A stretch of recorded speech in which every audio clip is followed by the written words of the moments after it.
Welcome back, everyone. In this video, we get to reflect on Western ignorance and incompetence about all things Islam. Writing for World, Ayman Ibrahim says, after the chaotic withdrawal from Afghanistan, the Biden administration just keeps the bad decisions coming. Of course, he's referring to the withdrawal that looked nothing like the chaotic withdrawal from Vietnam in the 70s.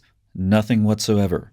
Zero. Do you see any parallels between this withdrawal and what happened in Vietnam, with some people feeling... None whatsoever. Zero. You see, in Vietnam, we used helicopters, and in Afghanistan, we used airplanes. And helicopters have no resemblance to airplanes. None whatsoever. Zero. None whatsoever.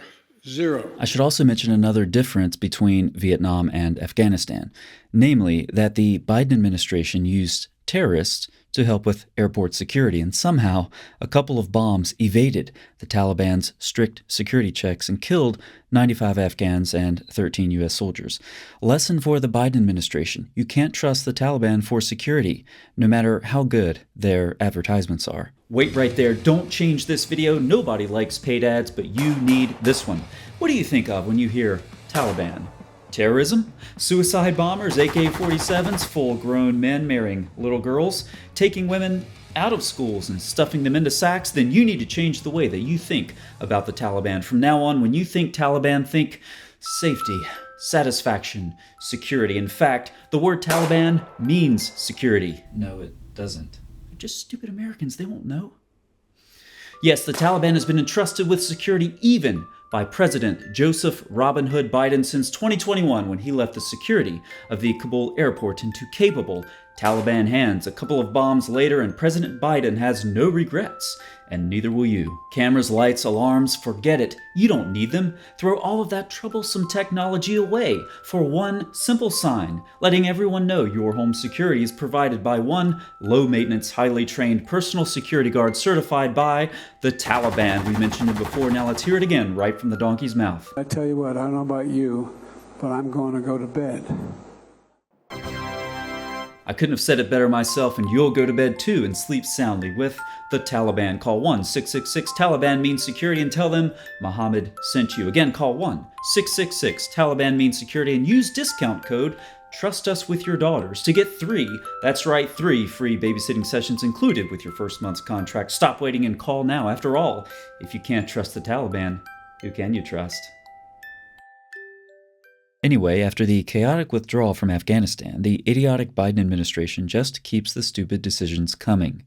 What is it this time? In a dangerous and consequential move, President Biden agreed to release 5 Iranian nationals detained in the United States in return for the freedom of 5 Americans imprisoned unjustly in Iran. At the surface level, I don't see an issue trading 5 imprisoned Americans for 5 Iranian nationals, setting aside the fact that some of the Iranians have charges relating to terrorism. But it gets worse. I'm so surprised. In addition to the swapping, the deal lifts a freeze on $6 billion in Iranian funds.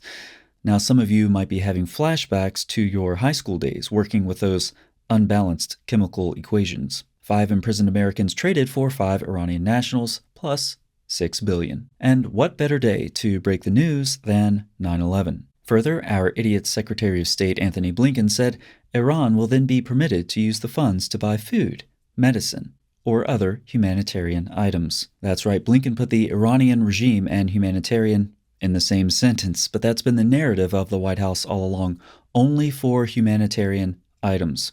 Let's hear it from another horse's mouth. Here's the perpetually constipated John Kirby. Somebody get this guy some laxatives. It's all designed for food, medicine, medical equipment for the Iranian people. So there you have it, humanitarian purposes only. But Iran's president responded sharply and quickly, insisting that Iran will spend the billions, quote, wherever we need it. This money belongs to the Islamic Republic of Iran, and naturally we will decide, the Islamic Republic of Iran will decide to spend it wherever we need it. So who should the world believe on this one, Iran or the U.S.? I'm going with believing Iran in no small part because the world is well aware of their recent humanitarian efforts. We've seen some of these with our own protesters, including women who they beat publicly on the street, and some of them, like Mahsa Amini, to death. But if you fear rebellion, beat them. Right, Muslims?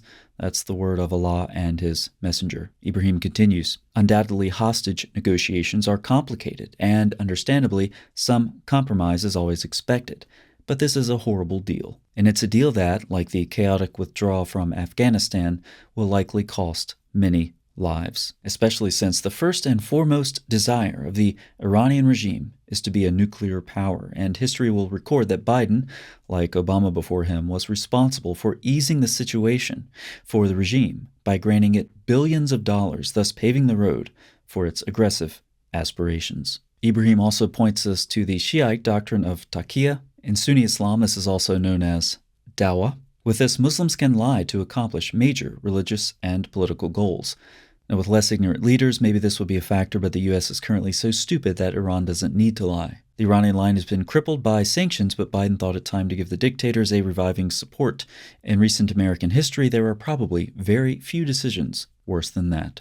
Islamic taqiyya was no doubt on display at some points during the Butcher of Iran's speech recently. Yes, President Raisi, with a fresh $6 billion in his pocket, was welcomed on U.S. soil for the UN General Assembly by many of the same people who are constantly rending their garments over the oppression and victimization in the West, where homosexuals are not executed and women are not beaten to death in the streets. According to The Guardian, there were some protesters at the assembly who called attention to Raisi's massacres of thousands, and the Israeli ambassador is among those who have not forgotten about Mahsa Amini, holding up a picture of her.